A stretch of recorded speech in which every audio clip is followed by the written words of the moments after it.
안녕하세요. 성공예감 이대호입니다.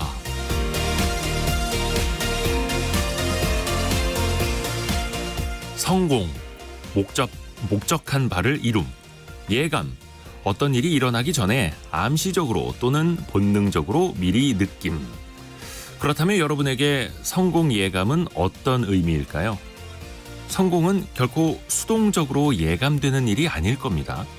그럼에도 성공 예감인 건 성공 그 자체가 아니라 목적한 바를 이루는 그 행위, 그 과정, 그 노력을 경주하면서 이렇게 하면 되겠구나. 미리 느끼는 시간이라는데 아마도 의미가 있을 겁니다. 오늘 내가 하는 행동, 내가 내뱉는 한마디, 내가 만나는 사람, 오늘 내가 내리는 결정. 그 하나하나가 모여서 여러분의 성공의 토대가 되듯이 말이죠. 그리고 매일 듣는 약 2시간, 이 시간 또한 그 밑바탕이 될 수 있다면 더없이 보람될 겁니다. 여러분 덕분에 성공예감 이대호입니다가 오늘 1주년을 맞은 것처럼요. 늘 함께해 주셔서 고맙습니다. 성공예감 이대호입니다. 출발합니다.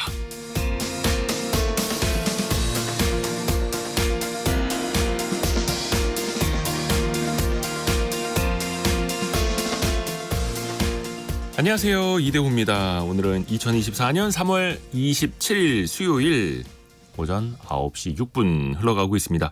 오늘 3월 27일이 성공예감 이대호입니다가 출발한 지 딱 1년이 되는 날입니다. 여러분 덕분에 1년을 달려올 수 있었고요. 해서 감사의 의미로 오늘은 조금 더 선물 많이 더 준비를 했습니다.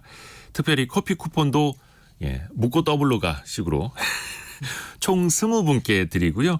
1+1으로 또 드립니다. 각각 2장씩 커피 쿠폰을 보내드릴 거니까요. 사랑하는 사람과 함께 커피도 같이 마시면 더 좋으실 것 같습니다. 또 성공예감 이대호입니다. 축하 많이 해주셔서도 감사드리고요. 주변에도 많이 알려주시면 감사하겠습니다. 김도철님, 오성민님, 최희진님, 7737님, 그리고 6439님 등등 많이들 축하해 주셔서 고맙습니다. 자, 오늘도 경제상식 퀴즈가 빠질 수 없죠. 이왕이면 또 정답도 맞춰주신 분들께 커피 쿠폰이 갑니다. 금융감독원이요. 카드사의 미적립 이것 11억 9천만 원어치를 35만 명에게 환급하기로 조치를 취하기로 했습니다. 최근에 5년간 시스템 미비 등의 이유로 적립되지 않은 사실을 확인한 건데요. 별도 신청 절차 없이 자동으로 이달 말에 환급 조치가 될 예정이라고 합니다. 그리고 개별 해당 고객에게 개별 안내를 한다고 하니까요. 잘 챙겨보시길 바라겠습니다. 항공사에 마일리지가 있다면 카드 회사에는 이게 있죠. 세 글자. 물건을 사면 쌓이는 점수. 그 점수를 영어로 그대로 써주셔도 되겠네요. 자, 결제하고 난 다음에 이거 적립하시겠어요? 많이들 물어보시죠. 세 글자로 답해 주시면 되고요. 짧은 문자 50원, 긴 문자 100원이 드는 샵 9730 문자 메시지 열려 있고요. 또 KBS 콩으로도 보내주셔도 좋습니다. 정답과 함께 성공예감 이대호입니다. 1주년 축하와 응원 메시지도 보내주시면 감사하겠습니다. 또 유튜브를 통해서도 저희 스튜디오 함께 하실 수 있고요. 성공예감 이대호입니다. 자주 검색하시면 성공이 가까워집니다.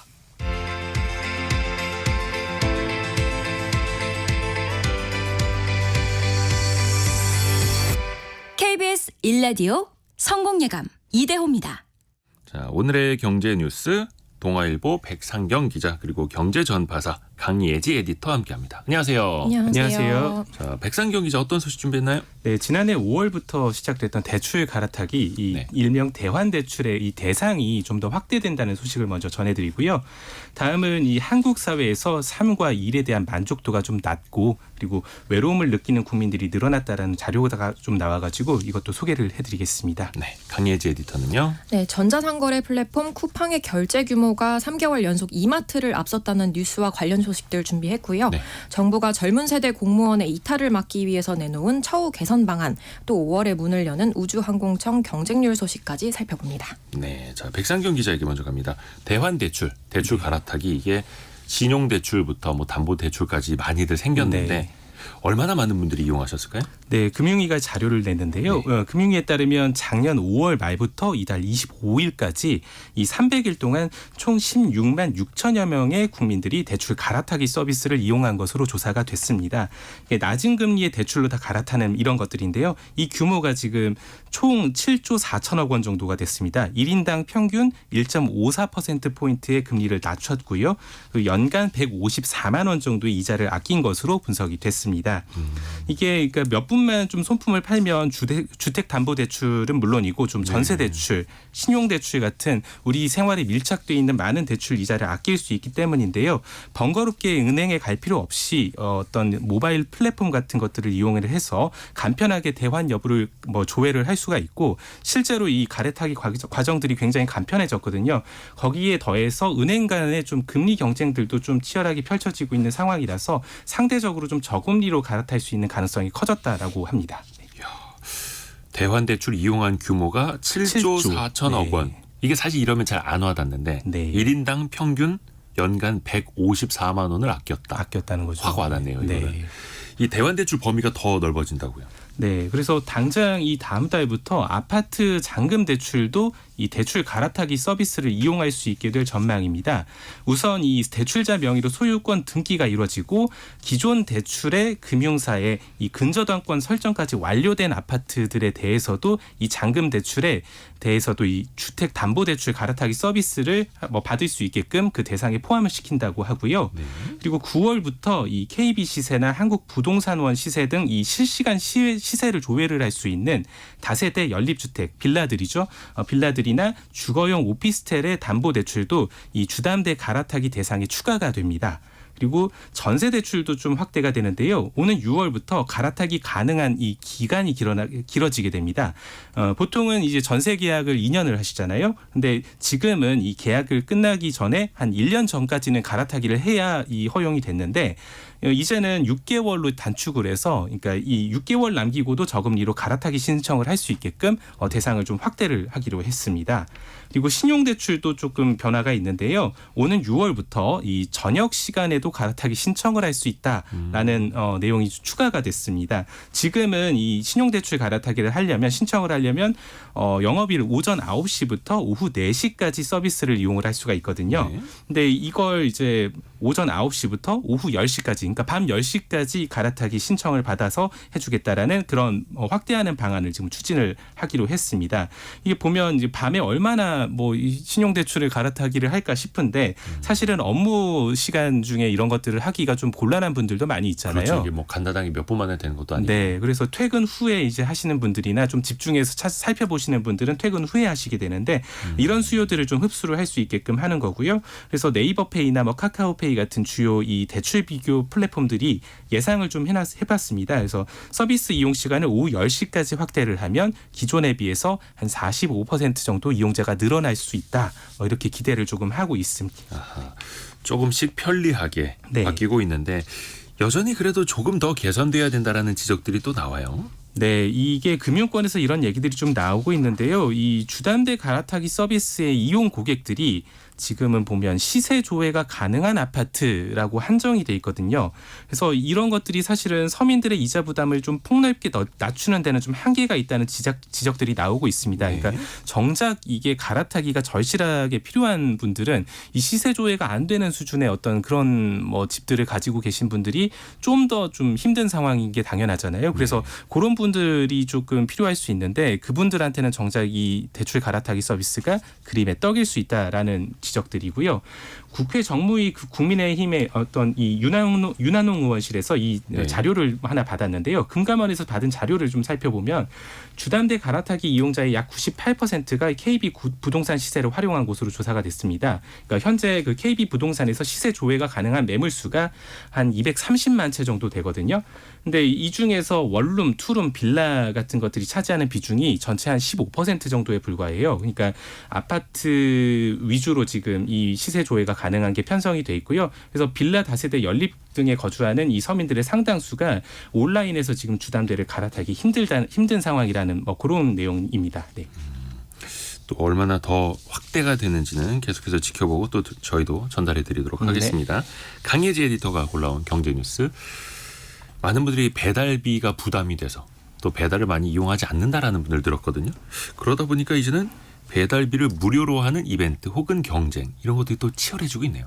네, 소비자로서는 좀 반가운 소식입니다만 그 쿠팡이츠가 소비자에게 배달비 영원 서비스를 제공하기 시작했습니다.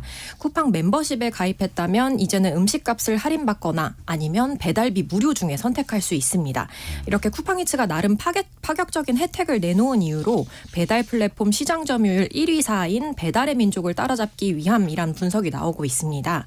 쿠팡이츠는 올해 1월에 이미 또 다른 경쟁사인 요기요를 제치고 배달앱 순위 2위에 오른 바 있습니다. 업계 1위인 배달의 민족도 외식 업주들을 위해서 주요 식자재를 한 달간 최대 30% 할인 판매하는 등 대응을 하고 있습니다. 플랫폼들의 경쟁이 대단합니다. 그 사이에서 물론 이제 소비자들은 이익을 또 볼 수 있는 거고요. 자, 그리고 유통시장 전반적으로 쿠팡이 이마트에서 결제되는 금액을 뛰어넘었다라는 이야기들 나오네요. 네, YG앱 리테일 굿즈의 분석 결과 지난달 기준 쿠팡과 쿠팡이츠 결제 추정 금액이 4조 3,600억 원으로 집계됐습니다. 이마트와 G마켓, SSG닷컴 등을 포함한 이마트 결제 추정 금액이 4조 1,800억 정도거든요. 네. 그러니까 쿠팡이 이마트보다 약 1,800억 정도 앞선 겁니다. 관련 서비스들을 다 합친 겁니다. 네, 합친 겁니다. 5년 전만 하더라도 쿠팡의 결제 추정 금액은 이마트의 절반 수준에 불과했었습니다. 근데 코로나 이후에 소비자들이 적극적으로 온라인으로 장보기하고 또 쇼핑도 하면서 쿠팡의 결제 규모가 급격하게 불어났습니다. 최근 3개월 연속 쿠팡이 업계의 전통적인 유통 공룡이라고 할 수 있는 이마트를 제쳤다는 점에서 좀 주목을 받고 있는 것이고요. 다만 이번 조사는 우리나라 만 20세 이상 개인이 신용카드, 체크카드, 계좌 이체, 휴대폰 소액 결제 등으로 결제한 금액을 추정한 것이라서 쿠팡과 이마트 두 회사의 실제 매출액과는 차이가 있을 수 있습니다. 결제의 기준이다라는 거고요. 그리고 저희가 얼마 전에도 이마트가 창사 이래 처음으로 희망퇴직을 받는다라는 소식을 전해드렸는데 노조가 성명을 냈어요. 네, 어제 한국노총 전국 이마트 노동조합이 성명을 내고 이마트가 신세계그룹을 국내 11대 기업으로 성장시킨 이마트 사원을 폐잔병 취급하고 있다라고 강하게 비판을 했고요. 사측의 냉철한 자기 반성과 분석이 우선돼야 한다라고 꼬집었습니다. 이마트가 근속 15년 이상 수석 부장부터 과장 직원들을 대상으로 희망퇴직 공고를 냈었죠. 폐점을 앞둔 점포에서 희망퇴직을 실시한 적은 있는데요. 이렇게 전사적으로 희망퇴직을 실시하는 거는 1993년 창사 후 처음입니다. 비용을 효율화해서 부진한 실적을 털어내겠다는 건데요. 이마트는 지난해 연결 기준으로 역대 최대 매출을 냈지만 자회사인 신세계건설이 부진한 탓에 연간 첫 영업 손실을 냈습니다. 또 동시에 본업인 대형마트 중심의 별도 기준 영업이익도 약 30% 줄어든 상태입니다. 나이스 신용평가에 이어서 어제는 한국 신용평가까지 이마트 신용등급을 AA-로 강등했습니다. 노조가 이달 승진한 정용진 신세계 회장을 향해서 본인은 회장이 되고 직원은 구조조정한다. 이렇게 날선 비판을 이어가는 것도 이런 배경 때문인데요. 신세계 백화점이 자리 잡지 못했을 당시에 할인점을 성공으로 이끈 사원들에게 이제는 도리어 경영 실패의 책임을 묻고 있다라는 겁니다. 노조는 이커머스 중심으로 전환되는 유통시장의 변화에 이마트가 제대로 대응하지 못해서 닥쳤던 개신세가 됐다라고 지적했습니다. 세게 지적을 했네요. 유통산업 전반적으로 좀 어렵기는 한데 이마트는 워낙 또 상징적인 존재여가지고 또 비판 많이 받고 있는 정용진 회장 같은 경우에는 이번에 부회장에서 회장 승진했는데 지금 11년째 법적 책임을 지지 않는 비등기 임원으로 되고 있고 이번에 상여하고 급여 합쳐서 36억 1,500만 원을 급여로 연봉으로 또 가져갔고 이러니까 이제 여러분들이 보시고 또 판단을 하시는 거겠죠. 자, 백상경 기자에게 갑니다. 이게 좀 올라가야 될 텐데요. 우리나라 국민들의 삶의 만족도 이 조사 결과가 나왔어요. 통계청이 2023년 한국의 사회지표라는 걸 발표를 했는데요. 이게 지난해 여기 포함된 내용 중에서 지난해 자신의 삶에 만족한다는 사람의 어떤 비율이 74% 정도로 집계가 됐습니다. 이게 74%면 10명 중에 7, 8명이니까 좀 만족스러워하는 거 아니야라고 생각할 수 있지만 추세가 1년 전보다 지금 1.3%포인트가 감소를 했습니다. 이게 나이별로는 40대의 만족도가 지금 가장 높았고요. 60세 이상이 좀 가장 낮은 형태로 좀 나타났고요. 삶의 만족도 자체는 또 소득 수준에 좀 비례하는 모습들을 보였는데요. 대체로는 비례를 했는데 또 눈여겨봐야 될 점이 소득 수준이 가장 높은 계층, 그러니까 이게 월 600만 원 이상 번 사람들이 오히려 이제 월 500에서 600만 원을 버는 사람들보다 삶의 만족도가 좀 낮은 모습을 보이게 되는 뭐 그런 현상들이 나타났는데요. 이건 아무래도 이제 워라밸이라고 다들 요새는 중요시 하시는데 아무래도 고소득을 벌수록 좀 더 고강도 업무를 할 수밖에 없는 상황, 자신의 삶보다는 좀 일을 더 많이 하게 되는 상황들이 좀 반영된 게 아닌가라는 생각이 듭니다. 그리고 또 하나 눈여겨봐야 될 내용이요. 자신이 하는 일에 좀 대해서 자기가 하는 일이 가치가 있다라고 생각하는 사람들의 비중이 지금 68.4%로 집계가 됐습니다. 네. 이게 작년에 비하면 4.2%포인트가 확 하락을 한 건데요. 이게 결국은 이제 자기가 하는 일에 대해서 그만큼의 어떤 그 가치를 못 느끼고 있고 갈수록 가치가 떨어지고 있다라고 생각하는 뭐 그런 부분이 아닐까 싶습니다. 20대, 40대, 30대 순으로 해서 자기가 하는 일이 가치가 있다라고 생각을 했는데요. 일의 가치에 대한 인식도 사실은 좀 방금 말씀드렸던 어떤 소득 수준, 그러니까 소득 수준이 높을수록 자기 일이 가치가 있다라고 받아들이는, 좀 긍정적으로 받아들이는 그런 모습들이 나타났습니다. 뭔가 이제 경제적으로 인정받는다라는 네. 느낌일 수도 있겠고요. 네. 또 하나가 삶의 만족도랑 어떻게 보면 이제 비슷한 이야기일 수도 있는데 외로움을 느끼는 비중도 높다고요. 네, 사회적으로 고립감, 외로움을 느끼는 분들의 비중도 여전히 지금 높은 수준입니다. 지난해 외롭다라고 느낀 국민은 전체 18.5%였는데요.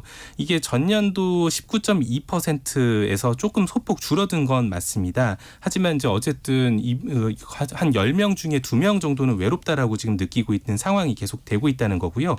아무도 나를 잘 알지 못한다라고 느낀 비중이 16.5%로 증가를 좀 했습니다. 전년 대비해서요. 대체로 연령대가 높을수록 고립감을 느끼는 강도가 좀 심했는데요. 이례적으로 또 19세, 29세에서 외롭다고 느끼는 비율이 좀 두드러지게 나타나면서 30대, 50대를 앞서는 모습들도 좀 나타났습니다. 또 소득 얘기가 또 나오는데 소득이 네. 낮을수록 또 이 외로움도 컸습니다. 월 소득 100만 원 미만 이 외롭다고 느끼는 비율이 가장 35.1%로 가장 높게 나타났고요. 월 소득 500에서 600만 원 이상인 사람들보다 이게 한 3배 정도 외로움을 느끼는 것으로 나타났습니다. 이게 그 외로움을 조금 이겨내려면 누군가 나를 찾아오기를 기다리는 것보다 내가 누군가를 찾아 나서는 네. 게 훨씬 더 좋은 방법인데 이게 또 소득이나 자산이 적을수록 여유가, 사람들 만날 네, 여유가 또 없고. 없으시다 보니까 이게 또 네. 어렵죠. 자, 또 다른 그 경제와 관련된 키워드도 몇 개 또 통계 들어볼까요? 네, 같은 자료에서는요, 이 우리나라 일가구가 월 평균 279만 원을 소비해서 전년 대비해서 한 15만 2천 원을 더 썼다라는 조사 결과도 나왔습니다. 집값은 이게 소득의 6배 정도에 달했습니다. 2022년 연소득 대비한 주택 가격의 배율 PIR이라고 하는데요. 이게 현재 주택 가격에서 연가구 소득을 나눈 건데요. 이게 6.3배로 한 이 전년도가 6.7배였는데 이것보다 네. 소폭 감소를 했고요. 다만 소득 계층별로 보면 하위 계층의 연소득 대비 주택 가격 배율이 전년 대비해서 0.6배 정도 증가를 했고요. 그리고 중위 계층은 전년과 동일하고 상위 계층은 0.7배 정도 감소를 하고요. 네, 그리고 2022년 월소득 대비한 주택 임대료 비율은 16%로 전년 대비해서 0.3%포인트 증가를 했습니다. 또 사교육 참여율 그리고 전체 학생 1인당 월 평균 사교육비가 43만 4천 원으로 소폭 상승을 했고요. 아무래도 월소득이 높은 가구일수록 이 사교육비 지출이 증가하는 경향이 강한 것으로 나타났습니다. 사교육비도 늘고 전체 소비도 또 물가 올라서 늘어날 수밖에 없고. 자, 강혜지 에디터에게 갑니다. 몇 년 전만 하더라도 그 청년들의 희망 그 취업 직종 1위가 막 공무원 이런 시절이 있었는데 이제 또 옛말이 되는 것 같습니다. 네. 있던 공무원들도 많이 떠나고 있잖아요. 네, 그렇습니다. 그래서 정부가 이제 대책을 내놨는데요. 예. 행정안전부와 인사혁신처가 공무원 업무 집중 여건 조선 방안을 발표했는데 일 잘하는 공무원의 승진 기회를 더 준다는 게 요지입니다. 네.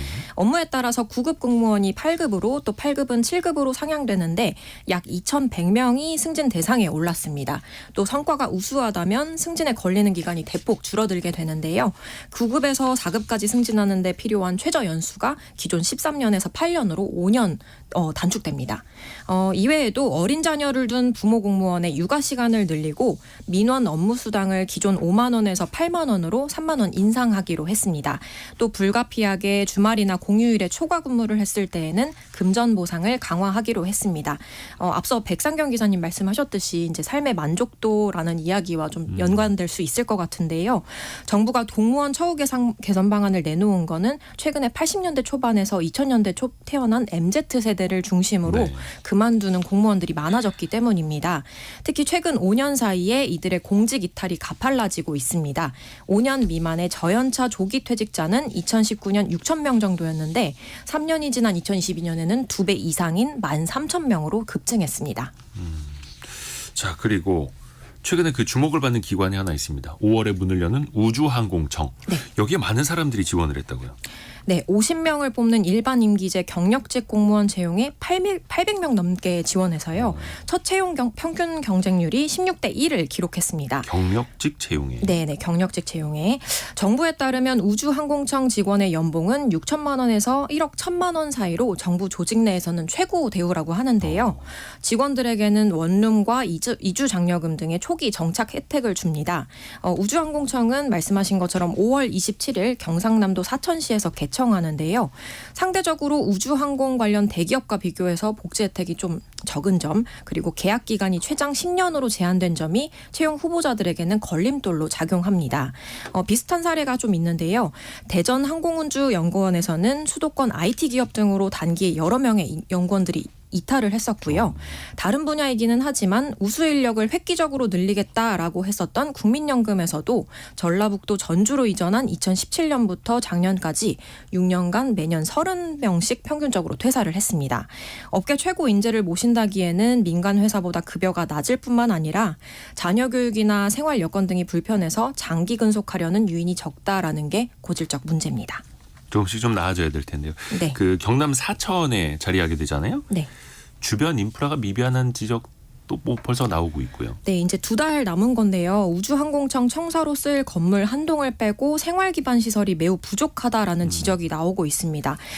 현재 청사 준비가 한창인 현장 보도를 좀 보면 편의점까지 차 타고 한 최소 20분은 이동해야 한다라고 나오고 있고요. 편의점까지 차로 네. 20분. 네, 그래서 직원 입장에서는 아무래도 자녀 교육이나 의료, 교통 등의 생활 환경이 중요한데 국회를 통과한 우주항공청 설치 운영에 관한 특별법에 여건 개선 노력 조항이 좀 빠진 영향이 큰 것 같습니다. 정부는 당장 숙소는 원룸으로 또 교통편은 통근버스를 운영하고 추가 예산 편성을 검토하고 있다라는 입장입니다. 정부가 발표한 우주항공청 연봉은 7급 연구원 6천만 원에서 9천만 원, 임무지원단장 1억 2천에서 4천만 원, 또 임무본부장 2억 5천만 원 수준인데요. 단적으로 미국의 나사, 미국 항공우주국 연구원 연봉이 1억에서 4억 원 수준이고요. 중국 과학원 항공우주정보연구소가 최근에는 해외 연구원 초빙 공고를 보면 기본보수 외에 약 9억에서 20억 원 정착금 그리고 생활수당 1억 원을 제시했습니다. 상당히 금액이 좀 차이가 나죠. 차이가 많이 나네요. 네네. 그래서 조건과 상황이 맞다면 우리나라 과학계 고급 인재가 과연 사명감 하나로 사천의 우주항공청으로 갈 것인가 좀 충분히 우려스러운 상황이기는 합니다. 정부가 우주항공 사업에 야심을 드러낸 만큼 사천공항을 국제공항으로 승격하고 또 KTX 노선 증편을 비롯한 인프라의 대대적인 확충 등을 통해서 고급 인재를 사천으로 적극적으로 유치하기 위한 노력이 절실합니다.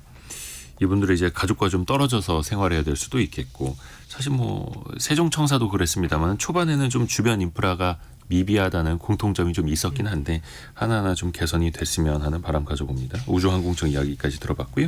경제전파사 강예지 에디터, 동아일보 백상경 기자 함께했습니다. 고맙습니다. 감사합니다.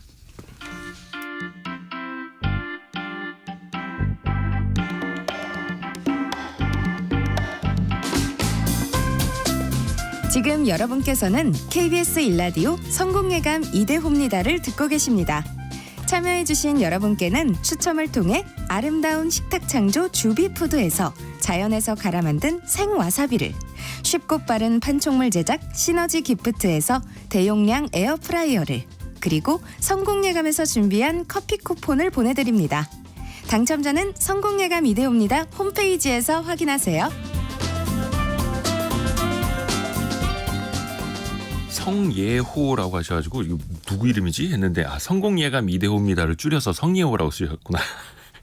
0605님이 성공예감 이데호입니다 1주년 축하드립니다. 딸 등교시킬 때 채널 고정으로 듣는 게 루틴이 됐네요 라고 보내주셨습니다. 고맙습니다. 저희 오늘 3월 27일 딱 1년이 되는 날이어가지고요. 또 여러분에게 커피 쿠폰 오늘 2배로 쏜다고 했으니까요. 경제상식 퀴즈 한 번 더 내드려야죠. 신용카드로 결제를 하면 이게 쌓이게 됩니다. 근데 이걸 또 그냥 두시는 분들이 적지 않아요. 어디에 얼마가 모였는지 한 번에 확인할 수 있는 방법이 있는데요. 포털 사이트에 내 카드 한눈에 혹은 잠자는 내 돈 찾기, 내 카드 한눈에 혹은 잠자는 내 돈 찾기 이 두 가지 이름으로 검색을 하시면요. 관련 서비스가 나옵니다. 그 돈을 직접 현금화하거나 아니면 다른 인터넷 사이트에서 결제할 수 있는 금액으로 돌리거나 카드 결제 대금으로 쓰거나 혹은 기부할 수도 있는 다양한 방법이 나오니까요. 잊지 말고 꼭 챙겨보시길 바라겠습니다.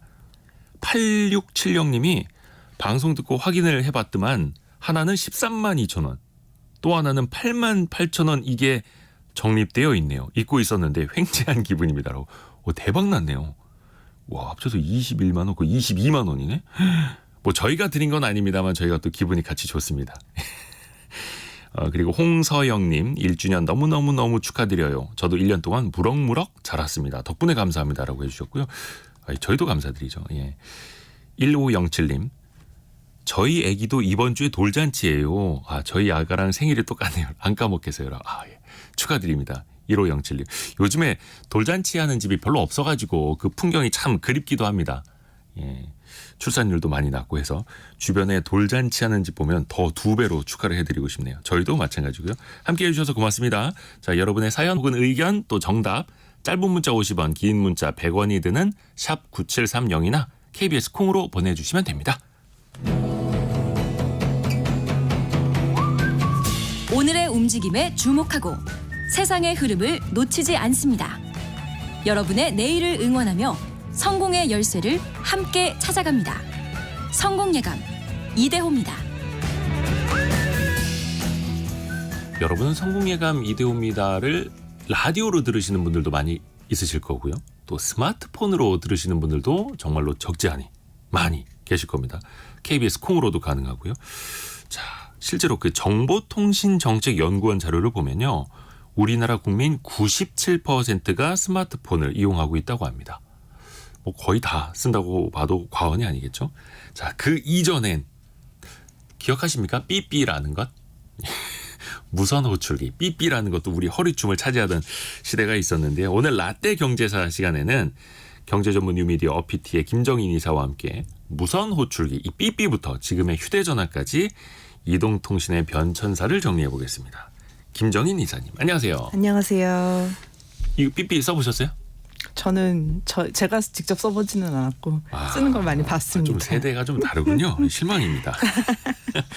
무선 호출기라고 하는 더 쉽게 삐삐라고 부르는 거 이게 언제부터 등장을 했죠 우리나라에? 네, 이제 뭐 검색도 일상 대화처럼 하는 AI 시대가 왔는데 사실 삐삐 때만 해도 제가 본 조그만 화면에 숫자가 뜨는 띄워만 봤습니다. 맞아요. 네.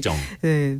전화번호가 이제 뜨면은 그 번호로 얼른 전화를 하는 것이 주요 사용 방식이었고요. 이제 삐삐는 사실 애칭이죠. 무선 호출기라고 하는데 이제 메시지가 수신되면 이제 삐삐 하는 알람 소리가 난다고 해서 이제 삐삐라고 이제 불렀던 것 같습니다. 맞아요. 그래서 모토로라가 1974년에 처음 개발을 해가지고요.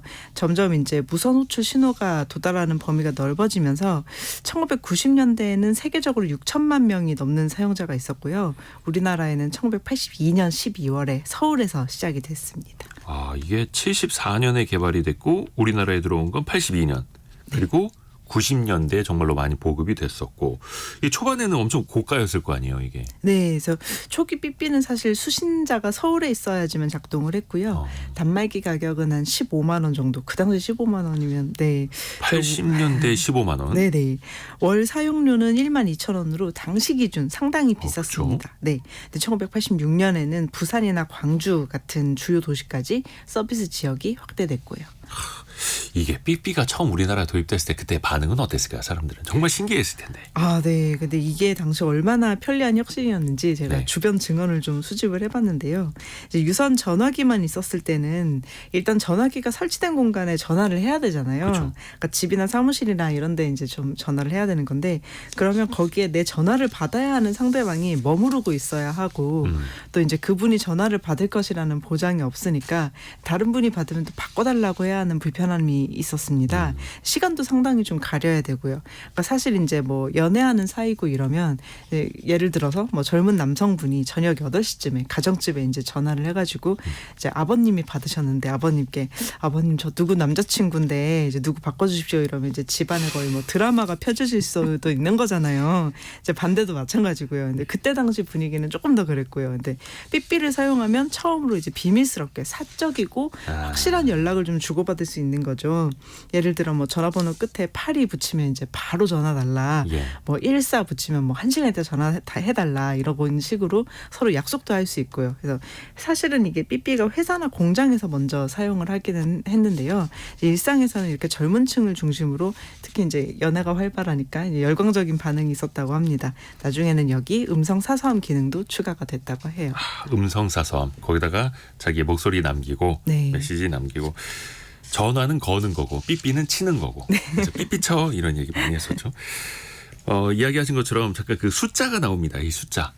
당시에 그 숫자를 얼마나 많이 잘 알고 있느냐가 또 신세대의 기준이기도 했었어요. 네, 이제 뭔가에 사실 이제 소통을 하겠다는 열망이 일종의 이제 숫자 언어를 만들어냈는데요. 네네네. 언어는 사회적 약속이잖아요. 그래서 이 약속이 막 활발하게 생성되는 시기가 있었습니다. 그래서 몇 개 보면은 한 1000024 뭐 1024 뭐 이렇게 뜨면 1024 이렇게 뜨면은 많이 사랑해. 뭐 많이 사랑해. 네네네. 그 유나 비밀번호 오랜만에 들어봅니다. 486처럼 네. 뭐 10102486 이러면 열렬히 사랑해. 뭐 175 하면 일찍 와.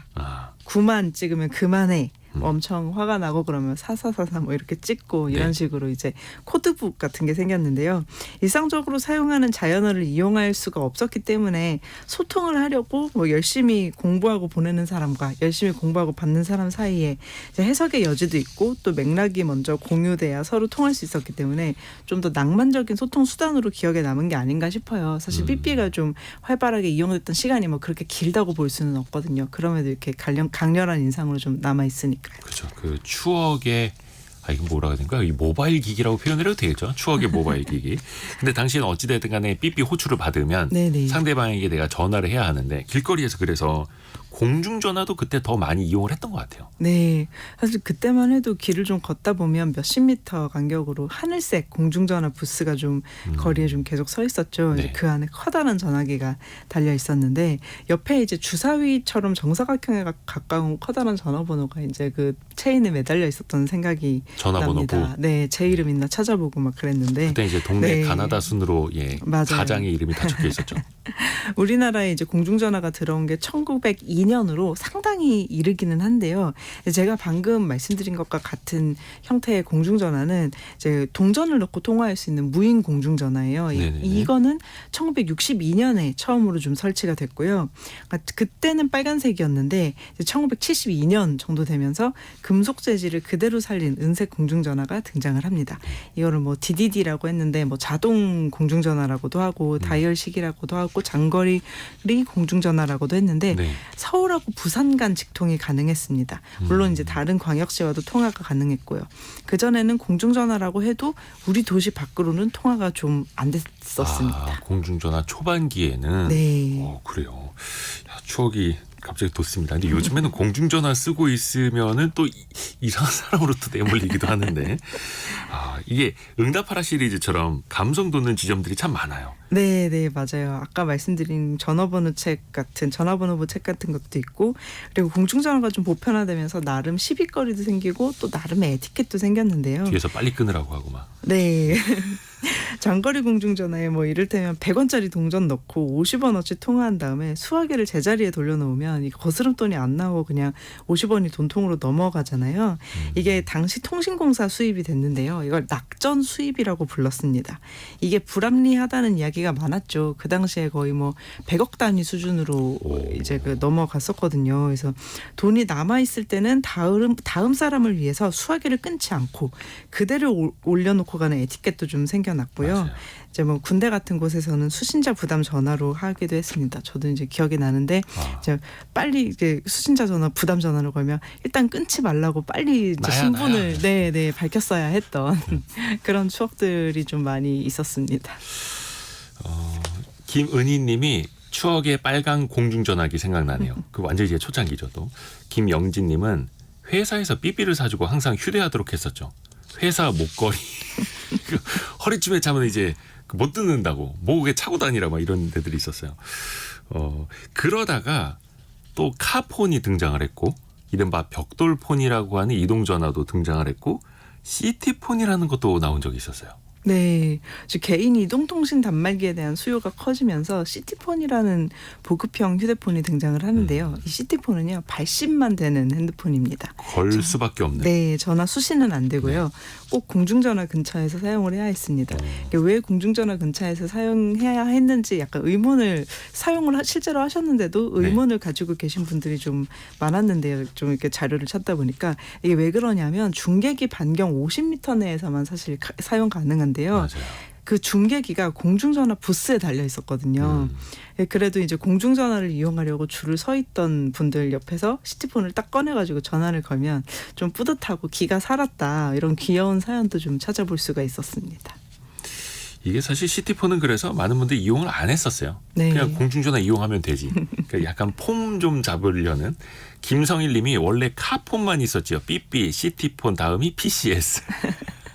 추억의 PCS도 우리가 들어봅니다. 본격적인 이동전화 시대는 언제부터였다고 볼 수 있을까요? 1990년대 초반부터 사실은 이제 이동전화 지금 우리가 아는 휴대폰이요 열심히 사업화 중이었거든요. 정부하고 기업이. 근데 이게 2000년대로 넘어오면서 드디어 꽃이 핍니다. 사실 이때쯤 되면 삐삐에서도 자연어 문자를 좀 보낼 수 있게 됐는데요. 또 그럴 거면 차라리 핸드폰을 사지. 이렇게 되는 이동통신 교체기가 밀레니엄에 좀 왔죠. 그래서 물론 개개인이 단말기를 가질 수 있다는 사실도 엄청났지만요. 무엇보다 무선 인터넷이 보편화됐다는 게 참 중요한 포인트입니다. 이제 요금이 굉장히 비싸기는 해도 외근 중에 휴대폰으로 회사 인트라넷 접속이 가능하다. 뭐 이런 카피를 보면 이제 곧 달에 기지도 세울 수 있을 것 같고 그런 기분을 느끼셨던 것 같아요. 지금 이제 보면은 그렇게 언제 어디서나 일을 하게 되는 시대가 열리는구나 하는 이제 감상이 조금 드는데요. 이제 지금도 문자 보내실 때 사실 폰번호 적는 곳에 메일 주소 적으면요 메일이 갑니다. 아 그래요? 네. 몰랐네. 네. 문자 메시지 적는 데다가 네네. 이메일 주소를 적으면 이메일로 가요? 네네. 왜 그걸 몰랐지 내가? 신기합니다. 제 개인적으로는 삐삐를 95년도에 네. 처음 샀던 것 같아요. 중학교 때. 그리고 고3쯤이었나? 99년? 그쯤에 PCS 폰을 처음으로 샀었고. 학창 시절인데. 학창 시절에 그걸 살 수 있었던 건 당시에 보조금이 많았어요. 통신회사 막 경쟁적으로 보조금 뿌렸거든요. 맞아요. 지금이랑 비슷해요. 그 경쟁 치열한 게. 맞아요. 이제 경쟁이 사실 굉장히 치열한 시장이죠. 그때 이제 글로벌 경쟁도 굉장히 좀 심했었어요. 그래서 이동통신 기술과 정책 분야에서 어떤 기술을 표준으로 삼을지 또 같은 기술이라도 1세대, 2세대 하는 제너레이션이 있잖아요. 이제 그중에 뭘 선택해야 중국을 따돌리고 주도권을 잡을 수 있을지 당시에도 중국을 굉장히 경계를 했었습니다. 물론 이 기술에 있어서 미국과 유럽이 선도적인 국가이긴 했지만 이제 막 경제를 개방했던 중국의 발전 속도가 너무 빨랐던 나머지 이제 경제신문과 종합일간지에서 이런 보도가 되게 많았는데 상하이를 중심으로 삐삐에서 휴대폰으로 바로 넘어간다. 뭐 중간 단계 없이. 그리고 리눅스가 윈도우로 가장 빨리 교체되고 있으면서 전자상거래가 활발하게 발전을 하고 있다.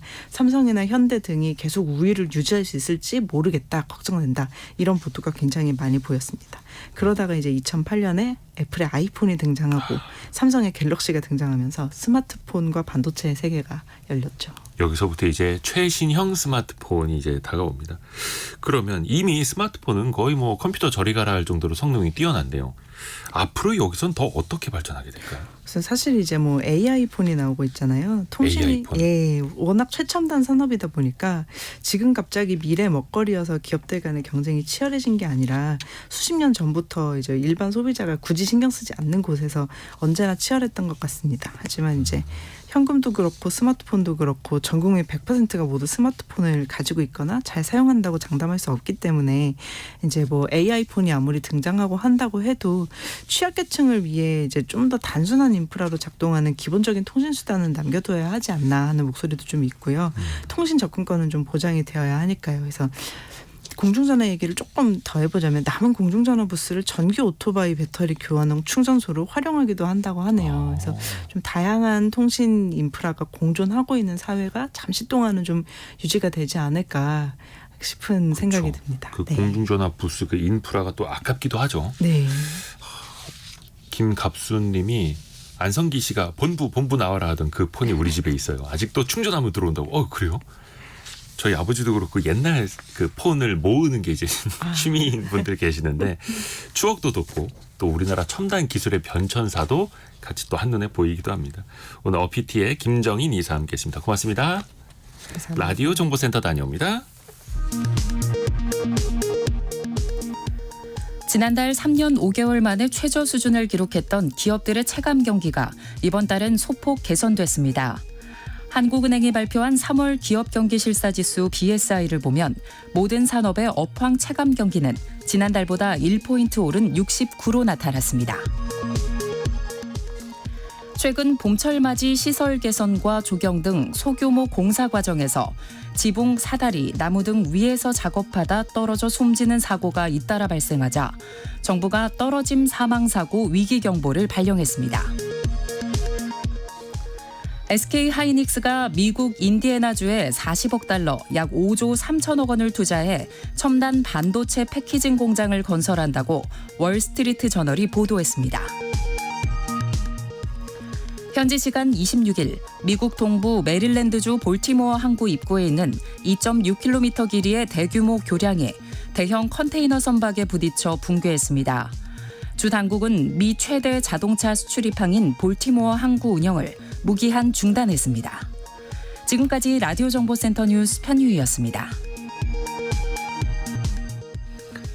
우리나라 소비 시장의 변화. 그걸 또 따라가 보면 또 돈의 흐름이 또 보입니다. 트렌드 팔로우 시간 서울대 소비자학과 한다희 박사와 함께합니다. 안녕하세요. 안녕하세요. 오늘은 화장품에 대한 트렌드를 소개해 주신다고요? 네, 맞습니다.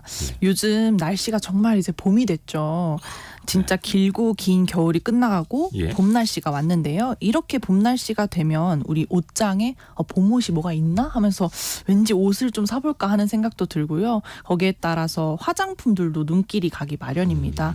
날씨가 따라서 뭐 피부 상태도 좀 바뀌고요. 그에 따라서 화장품을 구입하는 시기도 바뀌는데 뷰티에 관심이 많아지는 시기인 것 같아서 제가 한번 뷰티 트렌드, 이 화장품 트렌드를 오늘 한번 소개해 볼까 합니다.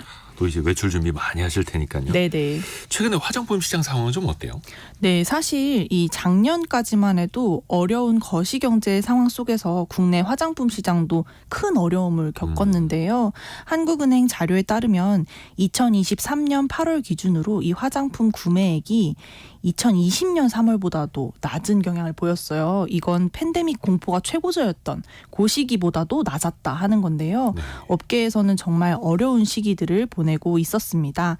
다만 최근에 이 업황이 좀 회복세를 보이면서 다시금 변화를 맞이하고 있습니다. 달라진 현상 하나하나 이제 살펴볼게요. 트렌드를. 네. 특히 토종 화장품이 많이 인기를 끈다고요. 네, 최근에 한 사진이 화제가 된 적이 있는데요. 미국의 프로야구 메이저리그 월드투어를 위해서 LA 다저스 선수들이 방한을 했었죠. 그런데 이 한 국내 화장품 유통 매장 앞에서 이 선수들의 아내들이 단체 사진을 찍은 겁니다. 그게 이제 SNS에 올라가서 화제가 됐는데 비하인드 스토리를 들어보니까 초청한 것이 아니더라고요. 초청한 것이 아니고 선수단의 아내분들이 자발적으로 쇼핑을 즐긴 것으로 알려지면서 우리 국내 소비자들의 큰 공감을 샀습니다. 실제로 많은 외국인들이 한국에 오면 꼭 들러야 하는 필수 방문 코스로 국내 화장품 매장을 꼽곤 하는데요. 이 선수들의 아내분들도 마찬가지였던 거죠. 그래서 업계에서도 변화를 보이고 있습니다. 일주일 전에 이 국내 화장품 업계에 대대적인 발표가 하나 있었어요. 이게 세계 최대 화장품 편집샵인 세포땡이 네. 한국 시장을 철수한다는 이 발표를 하고 세포로 시작하는 세 글자 그 네, 편집샵 맞습니다. 그 글로벌 브랜드죠. 여기. 네, 맞습니다. 그래서 최대 브랜드인데 이게 국내에 상륙한 지 6년 만에 철수를 결정한 겁니다. 글로벌 브랜드의 강점을 안고 한국 시장에 도전을 했는데 아무래도 고가 브랜드 상품들을 좀 모아두고 팔다 보니 가성비가 높은 국내 브랜드들과의 경쟁에서 밀리면서 실적에서 좀 고전을 했고요. 결국 K뷰티의 벽을 넘지 못했다 하는 이런 평가들이 있습니다. 이러한 철수 소식 때문에 국내 브랜드들의 인기는 당분간 이어질 것으로 보입니다. 그러니까 이 해외 그 편집샵 브랜드 한국에 들어올 때 막 네네. 와 이제 엄청난 공룡이 들어온다 막 맞습니다. 이랬었는데 결국 한국 시장에서는 안 된다. 네. 철수했다라는 거고요. 화장품 시장은 글쎄요 이게 경기가 안 좋아져서 그럴까요? 가성비 시대로 지금 가고 있는 건가요? 네, 맞습니다. 특히 이 고물가 시대를 맞이하면서 우리 소비자들이 저렴한 가성비 상품을 많이 찾았는데요. 네. 고가 브랜드의 화장품이 인기가 있었다면 요즘은 합리적인 저가 화장품으로 이동하는 모습이 많이 관찰됩니다. 실제로 이 초저가 화장품을 선호하는 현상이 굉장히 강해졌는데요. 특히 10대와 20대들 사이에서 강하게 나타나고 있습니다. 특히 요즘 10대 청소년들의 화장품 구매 성지로 주목받는 곳이 있습니다. 네. 저가형 생활용품 다이땡 여기입니다. 그 뭐 다 파는 곳. 네네네. 여기가 500원부터 시작해서 최대 5,000원 정도로 그렇죠. 초가성비 제품을 파는데 과거에는 우리 소비자들이 너무 저렴해서 이걸 믿을 수 있냐? 이런 네네네. 생각에 좀 소비자분들이 계셨는데 최근에는 이 인지도 높은 화장품 브랜드들과 협업을 많이 해서요. 품절 대란이 아주 꾸준히 일어나고 있는 상황입니다. 그래서 매장 측에서 발표한 데이터를 살펴보면 지난해 기초와 색조 화장품 매출이 전년 대비 85%나 증가하고 있다고 합니다. 그러니까 극강의 가성비를 또 추구하는 소비행이 네. 될 수도 있는 거고요. 이게 화장품을 구매하는 장소도 세대별로 이게 다른가요? 네, 다릅니다. 이 소비자 조사 전문 기관인 오픈 서베이에서 분석한 결과에 따르면요. 네. 연령별로 구매하는 곳이 아주 뚜렷하게 다르다 하는 그런 결과가 많습니다. 네네. 10대와 20대는 이 화장품을 구매할 때 오프라인에서 주로 구매하고요. 그리고 올리브땡, 다이땡 같은 이런 매장을 이용하는 비중이 압도적으로 다른 연령대에 비해 높고요. 네. 반면에 30대와 40대는 포털 사이트, 이 온라인 쇼핑몰을 선호하는 경향이 강하고요. 또 50대부터는 TV 홈쇼핑과 대형마트를 이용하는 비중이 높은 것으로 나타나고 있습니다. 들으시는 여러분도 좀 체감이 되실 것 같습니다. 또 이제 키워드로 나오는 게 슬로우 에이징입니다. 네. 예전에는 안티 에이징이랬잖아요. 네, 맞습니다. 기존에 말씀 주신 대로 주목받았었던 건 안티에이징이에요. 이건 노화를 막자는 거죠. 그래서 주로 40대 이상의 소비자를 타겟으로 합니다. 홍삼 추출물이나 캐비어 같이 굉장히 귀한 재료를 넣어서 노화를 막는 화장품이 인기였는데 네. 최근에 떠오르는 건 슬로우 에이징이에요. 이건 노화를 부정적으로 인식하는 게 아니고 우리가 좀 건강한 아름다움을 추구하면서 천천히 나이 들어가자 하는 이런 목표를 가지고 있고요. 네. 타깃 자체도 20대를 타깃으로 합니다. 그래서 요즘 어렸을 적부터 자신의 노화를 관리하고 싶은 욕구가 강해지기 때문에 이 화장품, 뷰티에서도 이런 경향성이 나타난다라고 보시면 될 것 같은데요. 미국의 한 전문기관에서 조사한 결과에 따르면 20대 응답자들의 58%가 나 23살부터 노화를 좀 걱정했었던 것 같아요 하는 이런 결과가 또 나타났다고 합니다. 이게 이전 세대인 밀레니얼 세대 응답자보다 35세로 나타났는데 약 10년이나 빠른 결과라고 할 수 있거든요. 네. 그래서 요즘 이 슬로우 에이징은 굉장히 이 노화를 방지해주는 상품들, 탈모 방지라든지 이 모공 탄력 상품들이 20대에서부터 소비되는 이런 경향성을 확인할 수 있습니다. 젊을 때부터 미리미리 대비해야 된다. 네네. 이게 슬로우 에이징이 저속 노화의 속도를 늦춘다라는 건데 네. 이게 정말 화두가 되긴 되네요. 네, 그 맞습니다. 정희원 교수님 나오시는 영상 저희 막 그 유튜브에서 조회수가 100만 뷰가 넘어가고 막 이런데 네. 그 정의원 교수님이 조금 이따 2부에 또 나오십니다. 네. 저속 노화에 대해서 또 한번 이야기를 들어보시죠. 근데 이제 나이가 들어갈수록 또 미백이나 주름 개선 같은 이제 기능성 화장품도 많이 찾게 되잖아요. 네, 맞습니다. 그래서 최근에 또 떠오르는 화장품 시장이 바로 이 약국 화장품이에요. 약국 화장품이요? 네, 더마 코스메틱이라고 불리는 이 약국 화장품의 인기가 급성장하고 있는데요. 네. 최근 2024년 뷰티 트렌드의 꽃이라고 할 수 있습니다. 제약회사들이 이제 신약보다 좀 화장품으로 눈을 돌리면서 이 분야가 다시 부활하고 있다라는 점을 눈여겨봐야 할 텐데요. 사실 2000년대 초반에도 이 기능성 화장품, 이런 피부 질환을 겪는 화장품이 조금 인기를 누렸었는데 최근 유행은 그때 유행과 많이 다릅니다. 이 화장품 치열한 전쟁에 제약회사들이 뛰어들었기 때문인데요. 기존의 의약품 시장이 좀 과포화된 이런 상태다 보니까 화장품 라인업을 따로 만드는 겁니다. 그래서 뭐 연고로 유명한 제약회사들이 순한 크림의 화장품을 출시한다든지 이런 인기 사례들이 등장하면서 후발주자로도 다양한 제약회사들이 줄줄이 화장품 시장에 뛰어들고 있습니다. 화장품 시장이 그만큼 또 크다는 거고 네. 또 제약회사들도 신규 먹거리를 위해서 또 열심히 또 공격적으로 마케팅을 하고 치열합니다. 점점 더. 앞으로 이 화장품 시장의 트렌드는 또 어떻게 변하게 될까요? 네, 지금까지 말씀드린 대로 이 K-뷰티 트렌드가 정말 다양한 모습으로 변화를 하고 있는데요. 과거에는 비싼 해외 브랜드, 고가 화장품, 그리고 유명 광고 모델을 기용한 이런 브랜드들만 인기를 얻었었다면 최근에는 오늘 소개해드린 가성비 저가, 그리고 약국 화장품 이런 것들 외에도 뭐 남성 화장품, 또 친환경 비건 뷰티 화장품 이런 것들도 꾸준히 성장을 하고 있습니다. 그래서 핵심은 우리 소비자들이 내가 원하는 취향에 맞는 화장품을 선택하는 것이라고 볼 수 있겠습니다. 아하, 많은 분들이 또 느끼고 계시네요. 김은희님이 약국 화장품 뜨고 있는데 유튜브 보면 이게 많이 나오더라고요. 또 네. 배찬호님은 항노화라고 하면서 줄기세포 관련된 화장품도 많이 나오고 있다고. 네. 정정자님은 미백, 수분, 피부 기능성 좋다고. 알로에 화장품도 오랜만에 들어봅니다. 네. 이게 또 트렌드가 있기도 하고요. 자, 오늘 그 화장품 시장의 트렌드 서울대 소비자학과 한다희 박사와 함께 들어봤습니다. 고맙습니다. 감사합니다. 감사합니다. 저희 1주년 또 축하해 주시는 메시지도 많이들 보내주셔서 너무나 감사드리고요. 4267님이 성공예감 이대호입니다. 라디오 프로그램을 좋아하시는 아빠 덕분에 맨날 틀어놓고 부녀가 잘 듣고 있어요. 1주년 축하합니다. 라고 보내주셨네요. 아유, 고맙습니다. 2부에 또 많이들 여러분의 사연하고 또 축하 메시지 읽어드릴게요.